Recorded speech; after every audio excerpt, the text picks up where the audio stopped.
지온 찬양대 아름다운 찬송, 또 예배 전에 팩토리 찬송으로 하나님께 영광의 박수를 올립니다. 자, 이 온전한 교회가 되려면 세 가지 요소가 갖추어져야 됩니다. 가장 먼저 교인이 있어야 됩니다. 교인이 없으면 교회가 건물이 있고 또 건물이 아름답게 지어졌어도 교회라 할 수가 없습니다. 그래서 이 교단에서 교회를 창립을 할 때, 개척할 때, 그 승인을 할 때 첫 번째 요건이 세례교인 10명 이상이 있어야 교회로 승인을 해주죠. 교회는 교인이 있어야 되기 때문입니다. 두 번째로 이 온전한 교회가 되려면 두 번째 요소는 목회자가 있어야 합니다. 교인은 많은데 목회자가 없다 하면 역시 교회가 될 수가 없습니다. 평신도들만 모여서 예배 드리는 것은 교회가 아니고 예배 처소, 예배 공간일 뿐입니다. 교회가 성립되려면 반드시 기름 부음 받은 목회자가 리더를 해야 됩니다. 간혹 특수한 경우, 이를테면 목회자 때문에 시험이 크게 들었던 교회들, 목회자를 정식으로 모시지 않고 예배 때만 모셔서 예배 드리는 그런 교회가 간혹 있습니다. 상황은 이해가 되지만 그렇더라도 이 또한 온전한 교회가 될 수 없습니다. 교회는 반드시 목회자가 있어야 교회가 성립이 됩니다. 세 번째 요소는 건물입니다. 건물이 없으면 교인도 많고 훌륭한 목회자도 있어도 건물이 없으면 교회가 될 수가 없죠. 건물은 예배드리는 공간으로서 아주 중요한 요소이기 때문입니다. 물론 이때 이 건물의 그 개념이 교회만 전용 사용하는 독립 건물, 우리 교회 같이 이런 건물이 될 수도 있고, 아니면 상가 건물 가운데 일부가 될 수 있고, 그것도 아니면 어느 가정집이 건물이 될 수가 있습니다. 아무튼 교회는 건물이 있을 때 이 교회로서 이 온전한 교회가 되는 겁니다. 자, 이렇게 교인도 있고 목회자도 있고 교회 건물이 있고 이 세 가지 가리켜서 교회 삼위일체, 이렇게 신학에서는 말합니다. 그 중에 하나라도 없으면 불완전한 교회, 자, 그러니까 미조직 교회가 되는 겁니다. 이 세 가지 조화, 균형을 잘 이루어야 온전한 교회, 조직교회라 할 수 있는 겁니다. 그러니까 이 세 가지 하나하나를 교회의 구성으로서 우리는 소중하게 여겨야 되는 겁니다. 교회를 소중히 여기고 목회자를 소중하게 여기고 또 내 몸 같은 교회를, 건물을 소중하게 여겨야 되는 이유가 이것 때문입니다. 자, 그런데 우리 믿음 생활도 이와 똑같습니다. 신앙도 삼위일체가 있습니다. 내가 교회 열심히 다니기만 해서, 다닌다고 해서 내 믿음도 그 세월만큼 성장하는 것이 아닙니다. 내가 성경을 밤새도록 읽는다 해도 성경만 읽는다고 해서 내가 읽은 것만큼 내 믿음이 성장하는 것이 아닙니다. 신앙생활도 삼위일체 모든 요소가 다 잘 돼야 합니다. 그래야 내가 온전한 신자가 되는 겁니다. 그렇다면 신앙의 삼위일체가 각각 무엇일까요? 가장 먼저는 올바른 신앙 고백입니다. 이것이 가장 중요합니다. 올바른 신앙생활을 위해서는 반드시 내 신앙 고백이 올바라야 됩니다. 신앙은 고백에서부터 시작되기 때문입니다. 그래서 이 신앙 고백이 처음부터 올바라야지, 잘못된 신앙 고백에서 믿음 생활을 시작하면 과정과 결과가 잘못될 수밖에 없기 때문입니다. 우리가 전도를 하다 보면 이런 말을 많이 듣죠. 착하게 살면 다 천국 가지. 꼭 당신이 말하는 예수만 믿어야 천국 갑니까? 종교는 다 마찬가지지. 어느 종교를 믿든지 잘만 믿으면 천국 가는 거 아닙니까? 이런 소리를 듣고 그렇죠. 그렇죠. 이래 대답하는 성도들이 간혹 있습니다. 왜 그렇습니까? 신앙 고백이, 하나님 앞에 내 신앙 고백이 분명하지가 않기 때문이죠. 교회는 무엇하는 것이고 하나님은 어떤 분이고 예수님은 누구인지에 대한 이 신앙 고백이 정확하지 않기 때문에 구원의 확신이 없어 이런 대답을 하는 겁니다. 그렇다면 우리가 어떻게 해야 올바른 신앙 고백을 할 수가 있습니까? 사도신경을 정확하게 이해하고 그대로 고백을 하면 됩니다. 사도신경은 기독교 믿음에 대한 가장 근본이 되는 것을 요약해 놓은 고백서입니다. 이 사도신경은 우리가 믿어야 할 내용이 무엇인지 분명하고 확실하게 정리된 그런 고백서인 겁니다. 그렇다면 이 사도신경은 도대체 무엇을 근거해서 이 사도신경이 만들어졌을까요?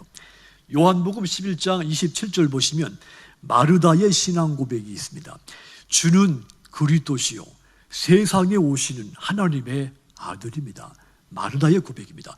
주는 메시아이시고 살아계신 하나님의 아들입니다. 마태복음 16장 16절 너무도 유명한 말씀이죠. 베드로가 고백한 겁니다. 주는 그리스도시고 살아계신 하나님의 아들입니다. 마르다와 베드로의 고백 똑같습니다.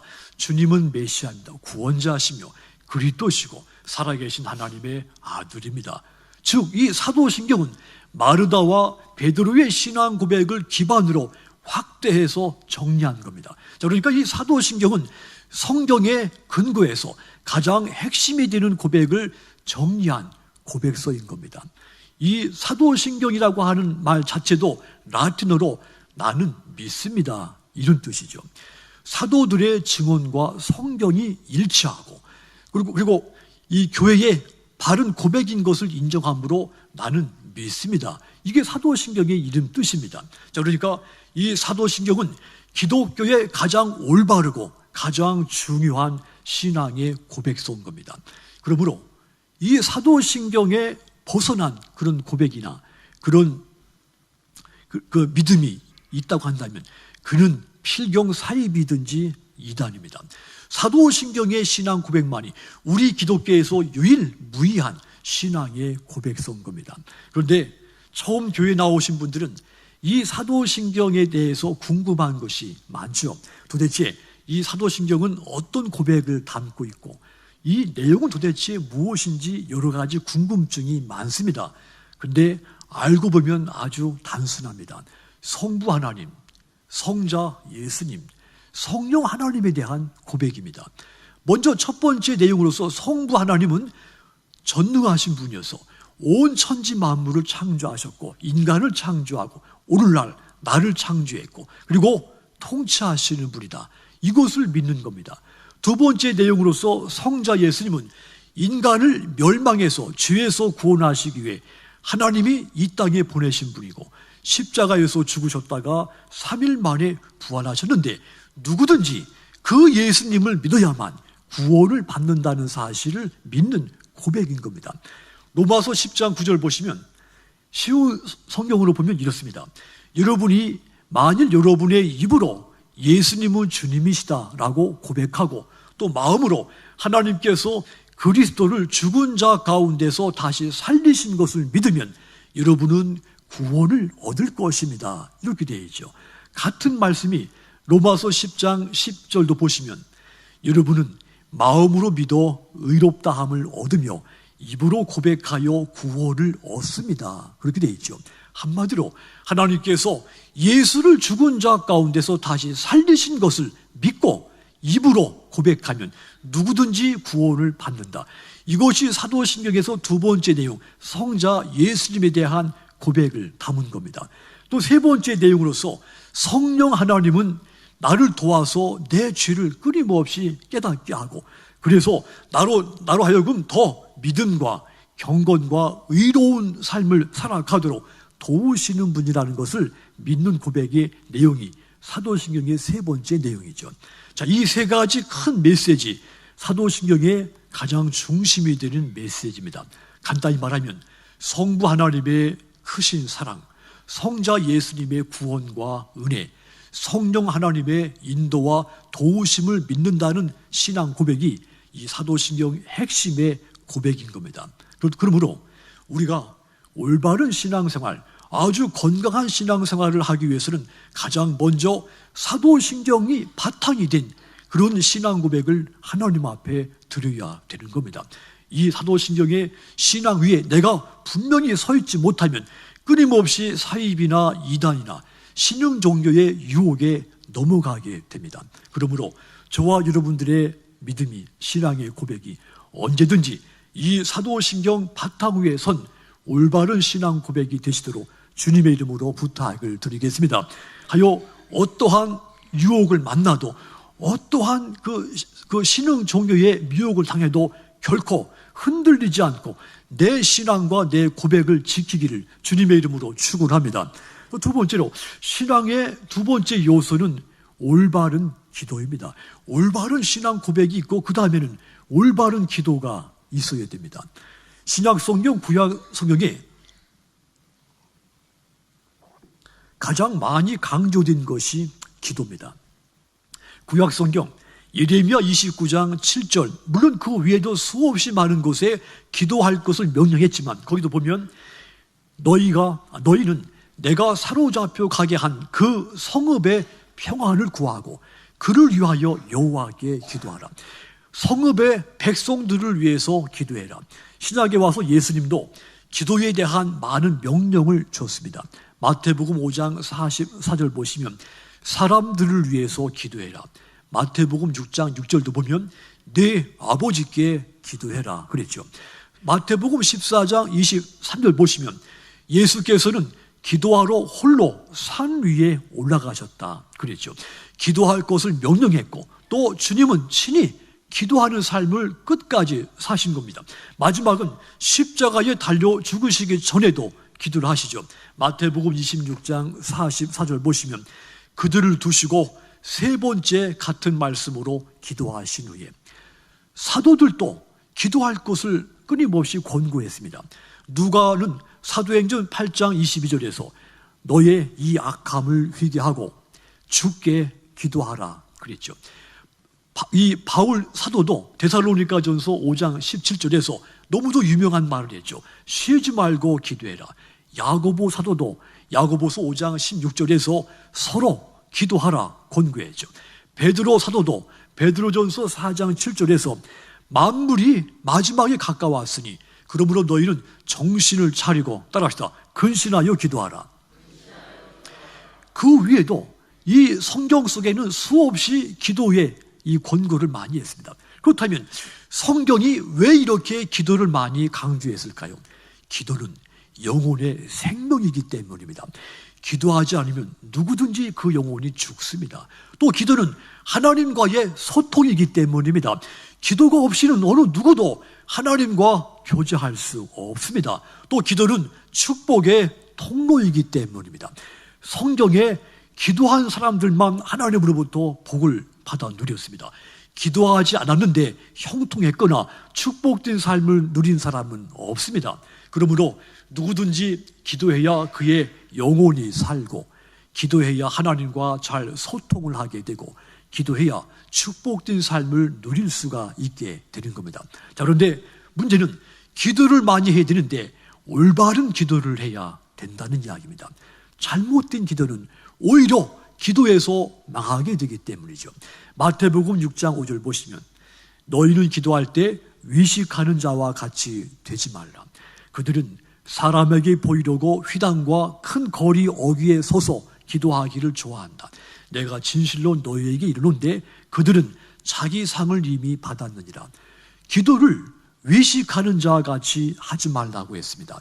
왜냐하면 위식하는 자 같이 잘못된 기도를 하는 사람은 모두 다 망했습니다. 바리새인들, 서기관들 모두 다 망했습니다. 기도를 하되 올바르게 하라는 말입니다. 그렇다면 올바른 기도는 어떤 기도입니까? 주님이 가르쳐 주신 주님의 기도가 가장 완벽한 올바른 기도입니다. 제자들이 기도를 도대체 어떻게 해야 할지 몰라 할 때 주님이 그들에게 마태복음 6장 9절 말씀을 줬죠. 그러므로 이렇게 기도하라.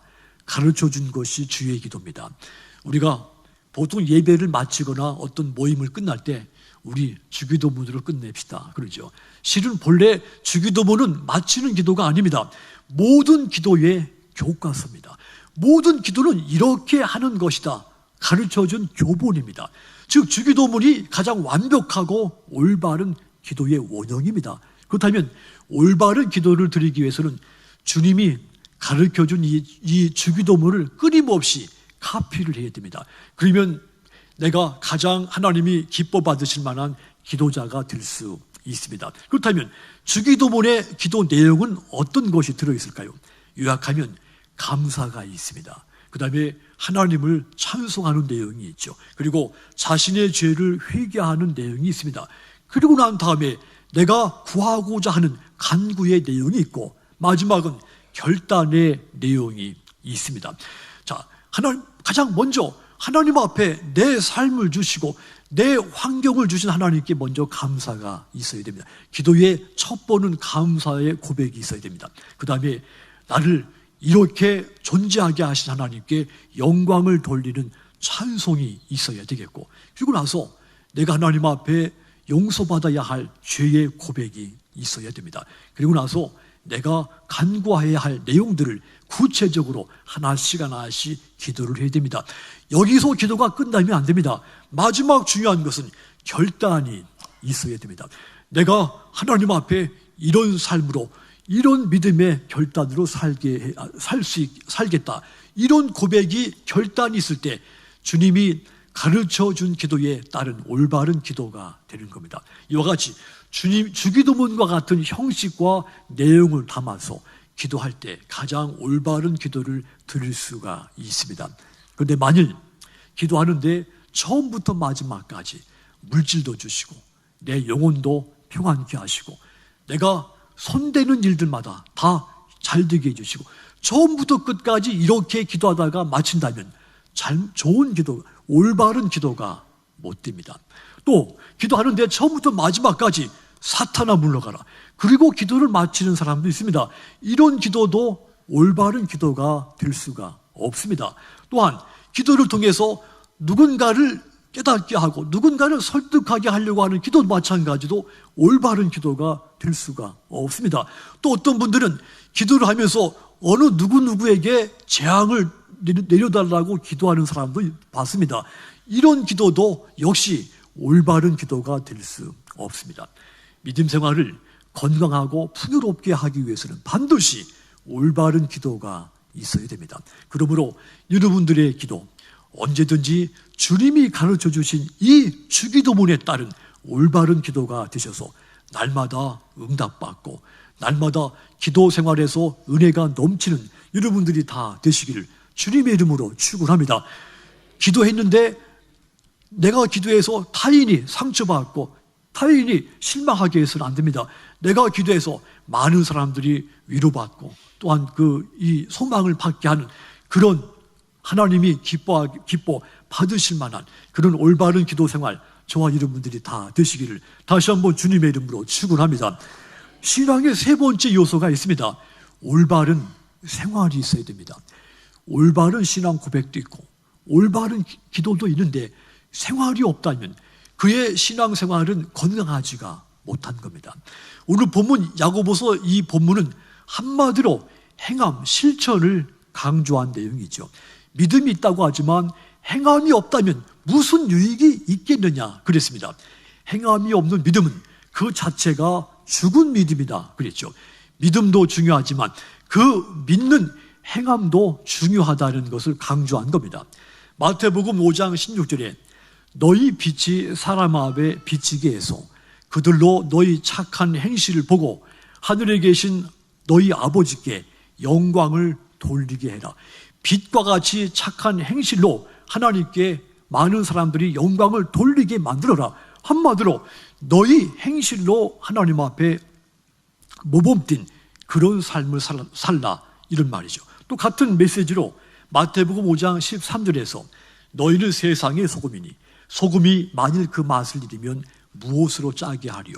후에는 아무 쓸데가 없어서 다만 밖에 버려져 사람들에게 밟힐 뿐이다 그랬죠. 소금처럼 맛을 내며 살아야지.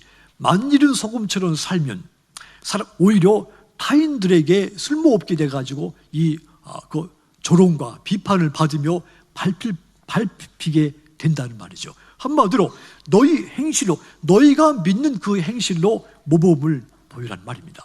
두 가지, 빛과 소금이 되라는 말은 올바른 생활을 통해 모든 사람들 앞에 모범이 되라, 이런 메시지를 준 겁니다. 우리 올바른 생활의 표준은 그렇다면 어디 있겠습니까? 10계명 안에 다 들어있습니다. 10계명은 신앙인들이 지켜야 하는 이 모든 믿음의 기초며 강령입니다. 출애굽기 20장 3절부터 17절까지가 그 내용이죠. 첫 번째는 나 외에 다른 신들을 섬기지 말라. 마지막 명령은 네 이웃의 소유를 탐내지 말라 했습니다. 이 10계명은 또 10가지 내용이지만 줄이면 3가지 큰 내용으로 요약이 됩니다. 하나님에 대한 생활, 또 인간에 대한 생활, 그리고 물질에 대한 생활입니다. 그러니까 이 10계명의 정신은 한마디로 하나님과 인간과 물질, 이 세 차원의 조화를 이루고 살아라, 이런 믿음의 명령인 겁니다. 하나님을 섬기는 사람이 다른 사람을 차별을 합니다. 다른 사람의 부족한 것을 무시를 합니다. 그는 하나님을 올바로 섬기는 것이 아니다, 이런 이야기죠. 반대로 하나님을 무시하고 인간과 물질에 집착하고 산다면 그도 역시 올바른 신앙생활을 하고 있는 것이 못 된다는 말입니다. 하나님, 인간, 물질, 이 3가지를 잘 조화시켜서 살라는 명령이죠. 이 중에 하나만 강조해도 안 되고 반대로 이 중에 한 가지라도 빠뜨리거나 소홀히 여겨져도 안 됩니다. 올바른 신앙생활은 이렇듯 이 3가지가 가장 조화가 이루어졌을 때 올바르고 건강한 신앙생활이 됩니다. 저와 여러분은 하나님의 부름받은, 예수님의 보혈의 피로 구원받은 참으로 거룩한 크리스찬들입니다. 그런데 우리가 크리스찬이라고 하는 이름만 가지고 있으면 우린 크리스찬이 못 됩니다. 이름과 함께 올바른 삶이 있어야 됩니다. 부산의 복음병원의 이 원장이었던 장기려 박사는 아주 신실한 크리스찬이었죠. 그는 평생을 가난한 사람들을 위해서 의료 봉사했던 사람이죠. 한국의 슈바이처로 불리는 사람이죠. 그의 그 아름다운 헌신이 인정이 돼서 1979년도에 아시아의 노벨상으로 불리는 막사인상을 수상을 하게 되죠. 우리나라 최초로 의료보험 제도를 만든 사람이 그분입니다. 이 그러니까 한마디로 우리나라 의료복지의 선구자였죠. 그분 덕분에 가난하고 병든 사람들이 치료비 부담 없이 병원에 가서 진료받을 수가 있게 된 겁니다. 이분에 대한 아름답고 참으로 감동스러운 일화들이 많은데 그 중에 한 가지가 이런 일화가 있죠. 한 번은 이분이 운영하는 이 청십자 병원에 정말 가난한 농부가 입원을 했습니다. 자, 그런데 이 농부는 워낙이 가난해서 치료가 다 끝났는데 입원비가 밀려가지고 퇴원을 못한 겁니다. 생각도 못해 이 농부가 원장님을, 그러니까 이 장기려 박사님을 찾아가서 자신의 이 상황을 하소연을 한 겁니다. 원장님, 모자라는 그 입원비 내가 이제 농사 짓고 갖다 갚겠다고 하는데 원무과에서는 자기 말을 믿어주지를 않고 퇴원을 안 시킨다는 겁니다. 근데 나는 빨리 가서 모내기를 해야 올해 농사를 지을 수 있다는 이야기죠. 장기려 박사가 이 농부에게 조용히 말을 하기는, 내가 오늘 밤에 몰래 문을 열어놓을 테니까 몰래 살짝 도망가십시오, 그러더랍니다. 그리고 그날 밤 이 원장님이 정말 이 병원 원무과 직원들 다 퇴근하고 난 다음에 이 문을 살짝 열어놓은 겁니다. 그리고 기다린 겁니다. 그랬더니 이 가난한 농부가 부인하고 이제 좀 머뭇거리며 나타나더래요. 이 장기려 박사가 돈을 좀 얼마 주면서, 이 거친 농부의 이 손에 돈을 쥐어주면서, 이거 얼마 안 되지만 차비로 쓰십시오. 그러니까 몰래 도망가는 농부를 배웅했다고 하는 일화가 있습니다. 이 장기려 박사는 이 한국이라고 하는 이 땅에 정말 예수님의 삶을 실천한, 가장 예수님을 닮은 작은 예수로 살았습니다. 지금도 그분의 그 거룩한 뜻을 참으로 높이고 그런 많은 후손들이 많이 있죠. 과연 한국의 작은 예수라 소리를 들을 만큼 그분은 크리스찬이라고 하는 이름만 갖고 산 것이 아니라 크리스찬다운 아름다운 거룩한 삶을 함께 가지고 산 겁니다. 누구에게든지 올바른 생활이 없으면 고백도 있고 그의 기도가 있다 해도 그는 세상의 소금과 빛으로 존재하지를 못하는 겁니다. 데살로니가전서 1장 7절 보시면, 너희가 마게도냐와 아가야에 있는 모든 믿는 자의 본이 되었느니라. 데살로니가 교회 성도들이 마게도냐, 아가야에 있는 성도들에게 모범이 되었다는 말입니다. 디모데전서 1장 16절도 보시면 예수께서 내게 먼저 일체 오래 참으심은 후에 주를 믿어 영생 얻는 자들에게 본이 되게 하려 하심이라. 이 말이 우리 이 성경이 좀 이해가 어렵죠. 쉽게 말하면 이겁니다. 바울의 고백입니다.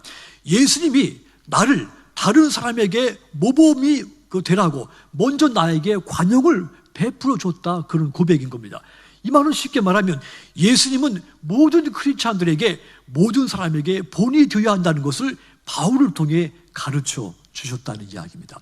디모데전서 4장 12절도 누구든지 네 연수함을 업신여기지 못하게 하고 오직 말과 행실과 사랑과 믿음과 정절에 있어서 모든 믿는 자에게 따라합시다. 본이 되라.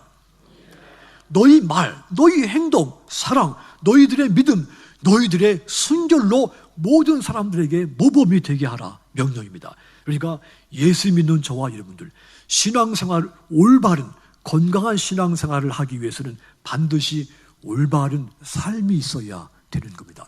그러므로 저와 여러분들의 모든 말이나 행동이나 사랑, 믿음, 순결이 누구든지 내가 만나게 될 모든 사람들 앞에 모범이 된 내가 작은 예수의 모습으로 다 비춰지게 되기를 주님의 이름으로 부탁을 드리겠습니다. 사랑하는 성도 여러분, 교회가 삼위일체가 있듯이 우리 신앙에도 삼위일체가 있다 그랬습니다. 이 세 가지가 잘 조화가 됐을 때 내 신앙이 건강하고 내가 올바른 믿음 생활을 하고 있는 겁니다. 여러분들의 올바른 신앙 고백, 여러분들의 올바른 기도와 또 올바른 생활이 하나님께 큰 영광이 되며 여러분들에게는 많은 사람들로부터 높임받게 되는 그런 믿음의 요소가 되기를 거룩하신 주님의 이름으로 축원합니다. 기도하겠습니다.